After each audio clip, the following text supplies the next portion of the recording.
Hello বন্ধুরা, good afternoon. এখন বাজে 2টো। তো এখন আমি একটা ভিডিও বানাতে বসলাম। একটু আগেই আমাদের রিয়ার একটা ভিডিও দেখলাম।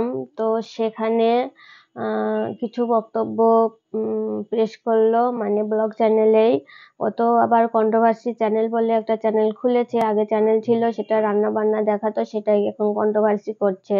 মানে যে যা বলছে তার উত্তর দিতে বসছে। তো এখানে ব্লগ চ্যানেলেই উত্তর দিচ্ছে। তো বিষয়টা হলো, টাকা উঠে গেছে, তো অনেক টাকাই উঠে গেছে। এবার সেই জন্য এখন এইসব মানে কথাবার্তা। আর এরপর কি হবে, মানে ওর কিন্তু যা লাগবে তার থেকে বেশি টাকা হয়তো অলরেডি উঠে গেছে, বা না উঠলেও উঠবে। এবার সবটা ছেলের জন্য লাগবে না, ওগুলা রেখে দেবে, আস্তে আস্তে খরচ করবে। আর নিজেদের যে টাকাগুলা উঠবে, ওর মানে চারিদিক থেকে প্রমোশন ভিডিও, ইউটিউব, ফেসবুক, মানে সমস্ত দিক থেকে ওর প্রচুর প্রচুর যে ইনকাম গুলা রয়েছে সেগুলা জমাবে। জমিয়ে 5-6 বছর পর সেরকম একটা বাড়ি ঘুচবে। সবচেয়ে বড় কথা, ও একটা কথা বললো, যে জমিটার কথা, মানুষ যে জমি না, শ্বশুর বাড়ি বা বাপের বাড়ির যেসব জমিগুলা আছে সেইগুলা বলছে যে খাস জমি বিক্রি করা যাবে না। আর ওর বাবার কাছে ফোন করেছিল, যেটা ওই যে ফার্ম হাউস না কি বানিয়েছে, ওটা বিক্রি করার জন্য। তো আমি যেটুকু জানি, খাস জমি তো রাস্তার পাশে থাকে। আর ওদের জমিটা তো আমি যেটুকু দেখেছি সেটুকু মনে হয় রাস্তার মানে মাঠের মাঝখানে, হ্যাঁ, এরকম জমি মানে খুব অনুন্নত জায়গায়, যেখানে কেউ বসবাস করে না, বসবাসের যোগ্য নয়, সেখানে এরকম খাস জমি অনেক পড়ে থাকে। তো ও কিন্তু যখন মানে বাড়িটা করতে যায়, তখন কিন্তু বলেছিল এটা আমার বাবার জমি, বাবা পড়েছিল, কিছু করতো না। তো আমি ভাবলাম যে এখানে একটা খামার বাড়ি করি, এখানে কিছু গাছগাছালি, সবজি, মাছ চাষ করব, মানে মুরগি পালবো, এইসব নিয়ে একটা ভিডিওর কন্টেন্টও হবে, আবার এগুলা করাও যাবে। ভালো ভালো চিন্তা, ভালো ভেবেছিল। তো বিষয়টা হলো, কিছুদিন ওখানে দেখালেও খুব ভালোও লাগতো ভিডিওগুলা। তো সেখানে এই জিনিসগুলা, এটা আমি বুঝলাম না। খাস জমি মানে আমি জানি, কিন্তু খাস জমিগুলা আমি যেটুকু জানি, যেটুকু দেখেছি, আমাদের এদিকে যেগুলা থাকে সেগুলা হচ্ছে রাস্তার পাশে, একদম রাস্তার পাশে। কিন্তু ওর জমি রাস্তার মাঝখানে। আর সবচেয়ে বড় কথা, ও বলছে ওর শ্বশুর বাড়ির যেসব জমিগুলা আছে সেগুলাও নাকি রাস্তার পাশে, মানে সরি, খাস জমি। একটা খাস জমি হতে পারে, সবই শ্বশুরবাড়ির সব জমি খাস জমি, বাপের বাড়ির সব জমি খাস জমি, এটা তো হয় না, এটা তো মেনে নেওয়া যায় না। আর সবচেয়ে হাসির কথা, আর সবচেয়ে বড় কথা, যে বাড়ির জমি, তুমি যখন বলছো যে 50 টাকা চেয়েছো, যে 1 টাকা দিয়েও যদি সাহায্য করে সেটাও মাথায় তুলে নেওয়া দরকার। হয়তো ওই টাকাটাই তোমার ছেলে সারা জীবনের মতো ওটা গ্রহণ করার জন্য, ওটার যে আশীর্বাদ আছে, টাকাটা হয়তো 1 টাকা, কিন্তু সেটার যে আশীর্বাদ আছে, তোমার ছেলে হয়তো সত্যি সত্যি সারা জীবনের জন্য একদম সুস্থ হয়ে যায়। সত্যি করেই তো একটা বাচ্চাকে যদি প্রতি মাসে রক্ত দিতে হয়, সেটা একটা সত্যিই কঠিন ব্যাপার। মানে খুব কষ্ট লাগছিল কালকে দেখে। তারপরে তোমরা মা বাবা হয়ে সেখানে তো খারাপ লাগবেই। আমার খুব কষ্ট লেগেছে কালকের ভিডিওটা ও দেখিয়েছে, যে আয়ুষ যেভাবে কাঁদছিল। এটা তো স্বাভাবিক, একটা বড় মানুষও হলেও না, প্রত্যেকদিন মানছি চ্যানেল করতে এমন কিছু লাগে না, সে তো বাচ্চা একেবারে ছোট। আমাদেরও যদি কিছু হয় না, একটা চ্যানেল করার সময় সত্যি কষ্ট হয়, আমরাও কেঁদে ফেলি। তো সেই জায়গায় একটা বাচ্চার এইভাবে প্রত্যেক মাসে মাসে রক্ত পাল্টানো, এটা সত্যি কষ্টকর। সেটা নিয়ে কোনো কথা হবে না, মানে সবাই মন থেকে, প্রাণ থেকে চাই আয়ুষের যেন সুস্থ হয়ে যায়, আর যেন ওইভাবে প্রত্যেক মাসে গিয়ে রক্ত না নিতে হয়। আর এত ডোনারও পাবেই বা কোথায় প্রত্যেক দিন, এটা যেমন সত্যি। কিন্তু প্রিয়া, কিছু কিছু কথা মানা যাচ্ছে না। আমি জানি এই নিয়ে ভিডিও হবে, কন্টেন্ট ছুড়লো রিয়া, কিন্তু আমারও সময় কম, আমি একটু তাড়াতাড়ি ভিডিওটা বানাবো, এখন আমি খাইনি। তো যাই হোক, তো ও বলছে যে যখন আমি চেন্নাই গিয়েছিলাম, তখন আমি এইগুলার কথা বলেছিলাম, তাইলে টাকার দরকার এসব বলেছে। তখন তোমরা কেন বলোনি যে বাড়ির কথা, গাড়ির কথা এইগুলা? আচ্ছা, একটা কথা বলতে চাই, আমি রিয়ার উদ্দেশ্যে এটা বলতে চাই। তুমি কি এত বোকা? এত টাকা কালেক্ট করছো, এত কিছু করছো, এত জায়গায় যাচ্ছ, এত কিছু, তুমি তো মানে যেটুকু তুমি তার থেকে অনেক বেশি কিছু দেখাও। তো বিষয়টা হচ্ছে যে তুমি এত বোকা, মানুষ বলে দেবে তারপরে তুমি সেটা করবে? মানুষ তো অনেক কিছুই বলছে, সেগুলো তো শুনছো না। সেগুলো একদমই শুনছো না। ওই কালো টাকা নিতে এসব বারণ করছে, সেটা শুনছো না। সেটাই তুমি কিন্তু না, আমি নেবো না ওই টাকা, এরকম বলছো না। আমি জানি তোমার মানুষের যখন টাকা দরকার হয় তখন কোনটা কালো কোনটা সাদা এটা দেখার মতো মানসিকতা পরিস্থিতি থাকে না। তখন সে পাগলের মতো খুঁজবে কোথায় টাকা পাবো, কোথায় কিভাবে আমি সংসারের যেই হোক না কেন অসুস্থ হোক তাকে আমি সুস্থ করবো, এটা চিন্তা থাকে। সেদিক থেকে মানে এই মুহূর্তে তোমার যা পরিস্থিতি বাছবিচার করার সময় নেই, কিন্তু কিছু কথা তুমি মানে ভুলভাল কথা বলছো। প্রথম কথা, দুটো বাড়ির যা জমি সব খাস জমি, এটা হয়? এটা বিশ্বাস আমি করলাম না অন্তত।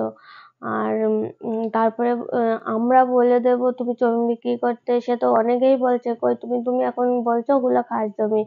নিজের শ্বশুর বাড়ির তো একটা ভাগ আছে, সেই ভাগটুকু নিয়ে তুমি বন্ধক রাখো, বিক্রি করতে হবে না, বন্ধক রেখে কিছু টাকা নাও, তারপর তো তুমি প্রচুর প্রচুর পেমেন্ট পাচ্ছ। আর একটা কথা বলি, ইউটিউব প্রথমত যতটুকু মনে হয় আমার, ইউটিউব কোনোদিন উঠবে না, প্রথম কথা। আর কোম্পানির ব্যাপার তো উঠে যেতেই পারে।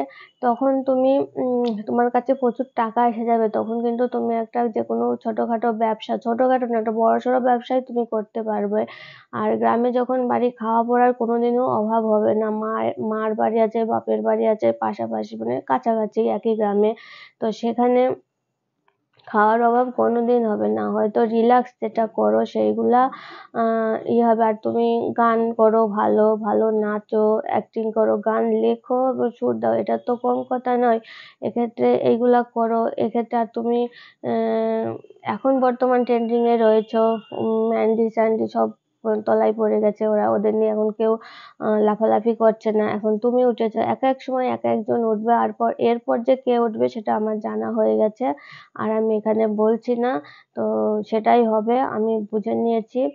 আর এই বিষয়ে প্রিয়াকে একটা কমেন্ট করেছিলাম যে তুমি যে ইউটিউবার হয়ে এখান থেকে চাচ্ছ, আরো তো মানুষের আছে এরকম পেশেন্ট, তুমি তো একা নাই, তাহলে কি করে তারা তারা তাদের জমি বাড়ি বেচছে, তুমি নিজেই বলছো।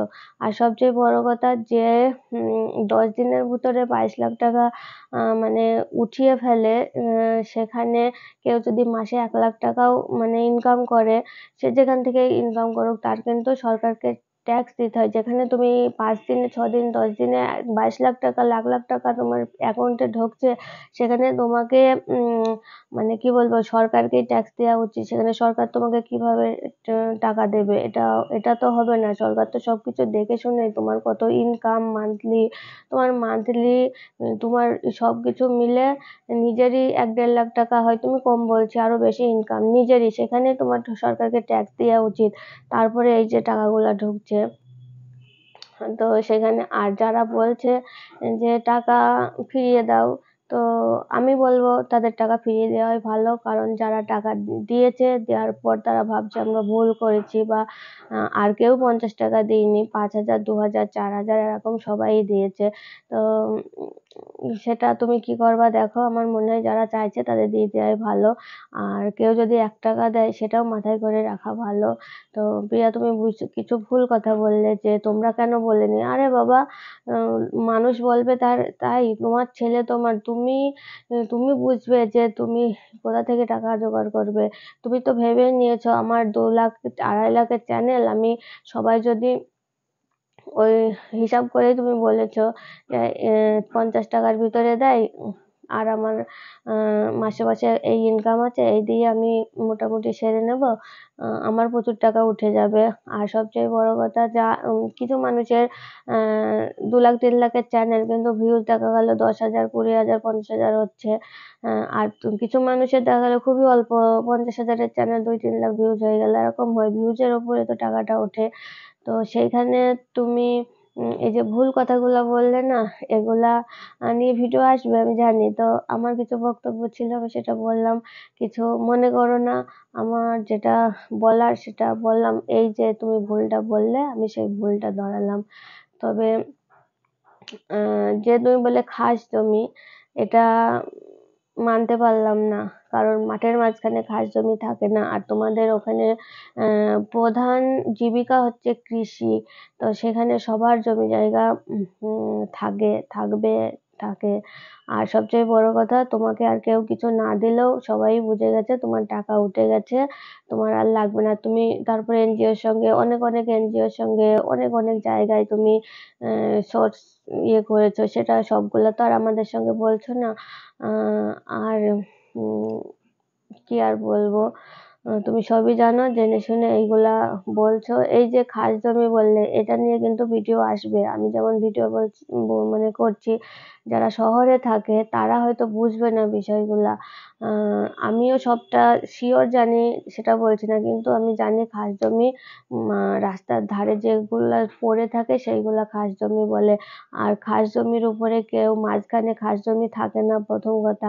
আগের দিন বললে ঠাকমার নামে জমি, সেই ঠাকমা এখনো দেয়নি। তো তোমার বাবা ভাবে এটুকু আমি নেব, পাশেরটুকু তোমার কাকাকে দেবে, সেই কারণে এখানে আমি করেছি। তো কথা তো দুই রকম হচ্ছে, তাই না? তো ঠিকঠাক করে বলো। আমার যেটুকু মনে হলো বললাম। তুমিই কিন্তু বলেছো ঠাকুমার নামে জমি, আজকে হঠাৎ করে তুমি বলছো খাস জমি। খাস জমি ওইভাবে মাঠের ভিতরে থাকে না। তা খাস জমি যদি হয় তাহলে তো কোনো মালিকানা নেই, কোনো নেই। তুমি তো আরো বেশি, আরো বড় পুকুর কেটে তুমি পাশে যেসব আছে সেসব তো খাস জমি করতে পারো।